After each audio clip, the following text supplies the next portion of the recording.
A few months ago, I was in a class at seminary, and one of the professors that came in talked about student ministry, talked about just ministry in general, and his question was, why do you do student ministry? He asked the question, how many students are your student ministry? And a bunch of the students there said, 15, 20, 100. And he said, there's 32,600 in mine. And I was like, that's a really large student ministry. And then he said this, he said, that's the amount of unchurched students in my county. And it started within me to start questioning, okay, who am I reaching? Where am I reaching? And why do I do student ministry? And so a few months later, we had a youth Sunday, and I told the students I wanted them to participate. And that morning, we walked through each of their schools. And in Burlington alone, just Burlington, not Alamance County, there's about 55,000 people. 58%, according to a 2010 census, are unchurched, which means they don't go to church anywhere, and they don't plan on it. And so out of the 55,000 people, that's about 34,000 people in the community. And so I told the students, let's get a little more specific. So we walked through each of their schools, and some schools had about 1,300 was kind of the average. And I said, out of that, that means about 800 of your students that you go to school with every day don't go to church or are not involved in church. And that began to just blow my mind at the impact that not only our students, but our members of the church could have in a community. And if you look at that, is 1 in every 2 people that you come in contact with, you have an opportunity to invite to your church and invite to understand the gospel.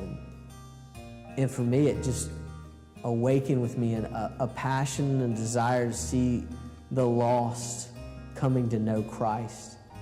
And so as I began to pray, God, what do you want me to do with this? What does this mean for us? What I've been really trying to instill in our students is that to look around at your school, the hurt that's going on, how you can minister to people around you so that you can share the gospel, because there's a good chance that the people that you're talking with don't know Jesus.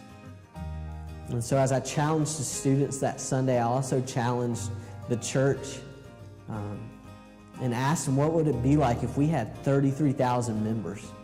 Just the possibility of that if we would take a step out of our comfort zone and communicate and talk with people and create relationships with people around us, what we could find out about them, how we could minister to them, how we could meet them where they're at if they had a need. But what it came down to was the individual. What it came down to was you as a person saying, Lord, I surrender to you. And whatever the cost, whatever it might mean, how uncomfortable, how unsensible it might be, I'm going to step out and I'm going to say yes to you. And so when I was looking through this, there are so many passages of Scripture that came to mind, so many themes in the Bible that is pointed to reaching out and to surrendering to Christ. And one of the biggest ones was 2 Corinthians 5 that talks about that God has given us this message of reconciliation, meaning that God was reconciling the world through Christ, and He's given us that. He's given us that. He's allowed us to have that to take to other people.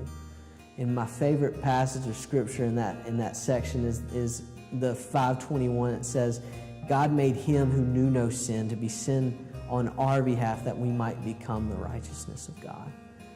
And so for me, having Christ's righteousness based on nothing I've done is just so beautiful.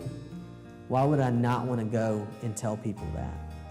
And as I also thought about that, Isaiah chapter 6 came to mind, where we see this beautiful picture of the throne room and God being on the throne, high and exalted, and people praising Him.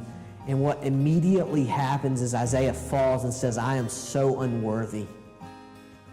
And yet, at that moment, a coal is taken from the altar and comes and purifies him. And then he says he heard the voice of the Lord, who will I send, who will go? And his response is, here am I.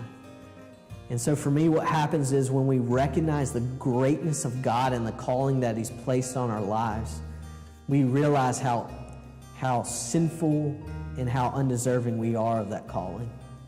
But the beautiful news is that Jesus is Christ. His righteousness has come to us. And so as a result of that, as a result of Christ's righteousness on us, we can go and we can make disciples. But our response is this: woe is me. And we have to say, Christ, you do it through me. Not me, but you. And so my prayer in the past few months, and it's just been really a prayer of humility and really saying, God, use me the way you want to use me. It might not make sense to me, and there might be a lot of questions, and it might make people unhappy. But God, I want to be obedient to you. Galatians 1:10 says, are we trying to win the approval of man or of God? If we were trying to win the approval of man, we wouldn't be servants of Christ. And so for me, one of the biggest things that I have to remember is that I'm here to serve God, and whatever that costs, to surrender my life, to say, here am I. And so my prayer, not only for myself, but for the Christians and my students and the people I come in contact with, is that your prayer every day would be a prayer of surrender and saying, God, it's not about me, it's about you. And that we would seek the lost and the hurting in the community and share with them the gospel of Jesus Christ.